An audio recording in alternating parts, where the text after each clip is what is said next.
Senate Majority Leader John Thune is with us. Your reaction to that? You know, families will suffer, but we want political leverage. Yeah, Sean, sometimes they say the quiet part out loud, and that's what you heard. And that's how they view this. This is a big political game. This is to make a bunch of people on their far left, the people who were probably at the rally last weekend for Mamdani in New York, that's the kind of constituency that the Democrats are appealing to right now.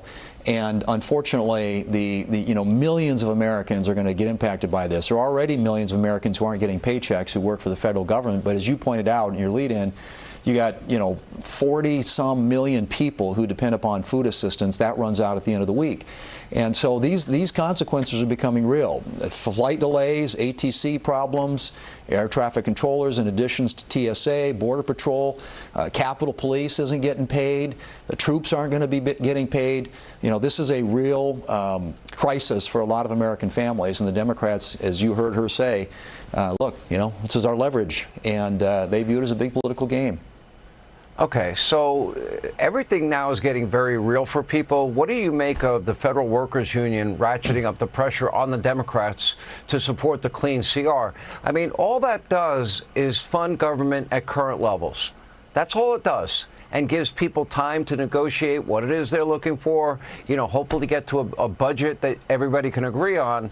That is what has happened in the past. They're now pushing it to the point where the military is getting hurt, our air traffic control system is hurt, now people will lose SNAP benefits, and their demands are so extraordinary. It's kind of funding NPR and PBS, illegal immigrant health care.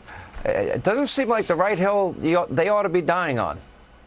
I couldn't agree more, and I think that the Federal Employees Union, which you referenced now, has come out in support of the clean continuing resolution sent over here to the Senate by the House, which is awaiting action, by the way, in the Senate. All we have to do is pick it up. Five more Democrats vote for it.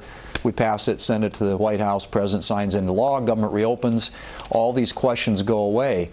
But and frankly, I mean, even last week, so we continue to vote on the continuing resolution that would open up the government, but even last week, we had a vote on a Ron Johnson bill on the floor of the Senate that simply would have paid people who are working, all federal employees who are currently working, their number who are furloughed, they will get back pay. This would pay the people who are working. So think military and Capitol Police and, like I said, Border Patrol, and all these different folks who are actually doing the job right now, not getting paid. Democrats block voted against it. This is, I mean, this is an indefensible position for them, and at some point I'm hoping enough of them come to their senses to give us the 5 votes that we need to actually get the government reopened again. But they are playing a game, and these demands that they have, the $1.5 trillion in new spending, the free health care for non-citizens, the list of things goes on and on. It's just not serious. It's not realistic, and they know it. And all we're simply trying to do is fund the government at last year's levels and keep it open until we can get the appropriations process going. It's a very straightforward, obviously uncomplicated position that we put out there. I think the American people are starting to get it, and I think the Government Employees Union is maybe a big indication of that. Okay, so you referenced the rally this weekend in Mamdani and AOC and Bernie Sanders and AOC saying, we're not the crazy ones. I'm like, okay, that's up for, I guess, an open debate. But in reference to that, Bill Maher said something I thought was pretty smart. This is a vote on the Democratic Party. If they're going to elect this radical Marxist, socialist, and his outrageous remarks this weekend and remarks that he's made in the past and radical associations, what does it say about who the real leadership is? I mean, it's supposed to be Chuck Schumer and Hakeem Jeffries. Hakeem Jeffries supporting Mamdani. We haven't heard from Schumer yet. You have any productive conversations with Schumer or any other Democrats besides Fetterman? I think there are some other Democrats, Sean, and there are back-channel conversations going on, but they're rank-and-file Democrats. They're not the Democrat leadership because they're in a box. I mean, at some point, Schumer's probably going to have to do what Jeffries did over the weekend, and that is endorse Mamdani. But if you think about where their party has gone, first off, their 2 leaders are from New York.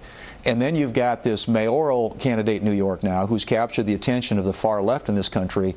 They are now defining what the Democrat Party is about. This is a party without an identity, and clearly we see that every day here in the Congress. They're floundering around, flailing around, keeping the government shut down so they can demand all these extraneous policy things that include, like you said, $1.5 trillion in new spending.